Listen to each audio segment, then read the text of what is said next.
All right, guys, you got to bear with me over here, okay? I'm sitting here. I got a lozenge in my throat. I feel like I'm getting hoarse. I got to talk to you guys down just a little bit. And I just made a piece about a rumored fight between Stipe and Jon Jones for the year-end card. Going to go down December 10th, called UFC 282. Now, I came to you from a perspective of why would you possibly dangle the idea that that fight might be happening?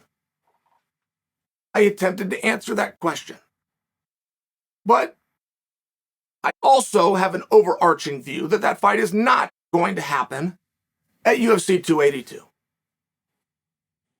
If it was to happen, we're going to really need to sit down and analyze. Now, I'm going back, guys. I just made this piece if you guys are going in order. But if I may recap the timeline, if you make that fight, you were given a very clear message. You couldn't say it any clearer, and you couldn't scream it any louder from a higher rooftop and a better bullhorn.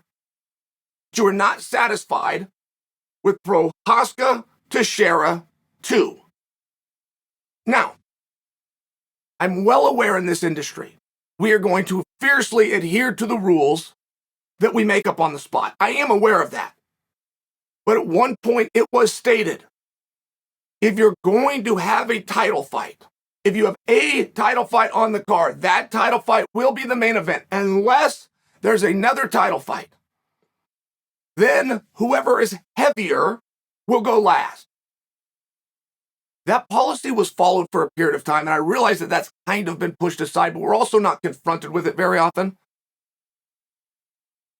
If you were to do an interim title fight over a world title fight of undisputed, you're going to have some explaining to do.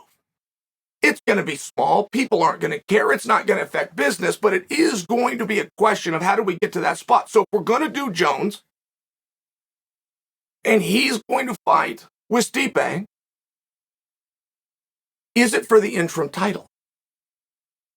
Because the big question would be, how do you do it last? It's an interim title fight. No champion is walking through the curtain. How do you walk them out after a world champion? And moreover, why do we think it's for the interim belt? Because see, this is the other side to this story.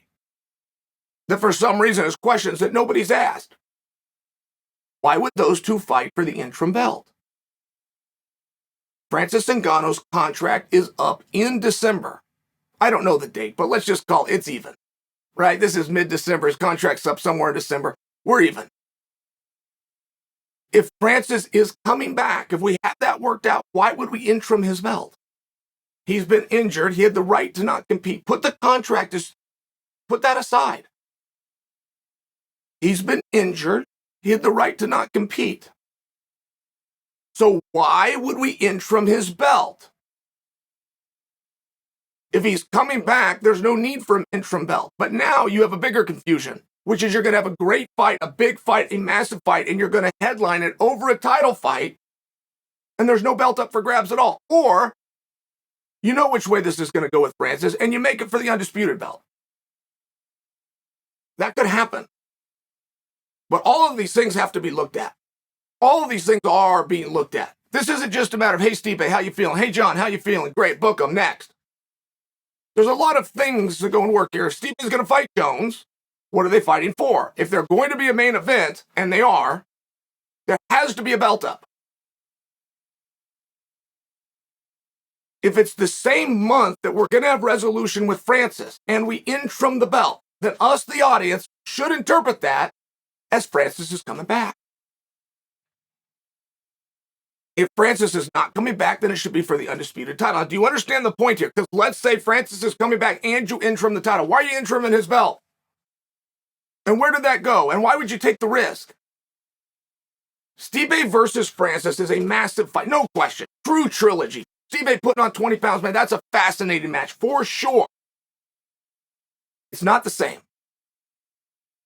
Jones versus Francis is currently the biggest match you could make in this industry. And if you have both guys in the same weight at the same time, and you go and you take the risk of interfering with that, is that a move you guys would do? If it's your decision and you could put the biggest match that the industry, any promotion, anywhere, talk about co-promote, talk about the boxers, talk about all these different guys. You've got them both. You got them in the same division. You got them willing. You got them ready, but you're going to take the risk of interrupting it? I think it's hard to believe. I think it's a monumental step in the wrong direction to hedge a better of belief that Stipe versus Jones are going to fight in December. I have been wrong before. Sort of. One time I thought I was wrong. It turned out I was right. That's what I was wrong about. I thought that I had it wrong. Turned out I didn't. But I don't feel that you have to put on your Colombo rain jacket. I don't think you got to get a jury of 12 that weren't smart enough to get out of duty. I don't think you got to bring in Perry Mason to find out that there was some kind of a game being played here. Jones and Stipe aren't going to fight in December.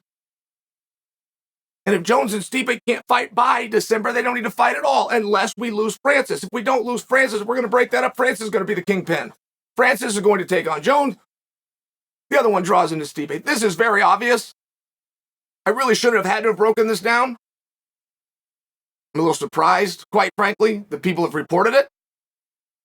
We can all be glad that you have me to use logic to set the record straight.